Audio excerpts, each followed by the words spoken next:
কালি এজনীৰ তাত মানে সোমাইছিলোঁ, কিবা কামত গৈছিলোঁ আচলতে। তাৰপিছতে আহোঁতে তাইৰ তাত সোমালোঁ। এতিয়া কথা হ'ল, তাইৰ বাৰীখনত মধুসোলেং একদম ভৰ্তি হৈ আছে দেই। তাৰপিছতে আহোঁতে কলপচলা এটা কিনি আনিলোঁ। এতিয়া গুৱাহাটীত কি চব বস্তু কিনি খাব লাগে, একো বস্তু এনেই নাপায়।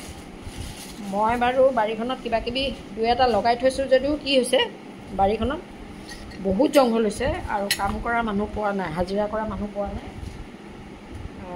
হাজিৰা লগাবৰ কাৰণে। গোটেই জংঘল হৈ গৈছে। গতিকে সেই জংঘলৰ ভিতৰৰ পৰা এতিয়া মচুন্দৰীখিনি উঠাই নিব পৰা নাই।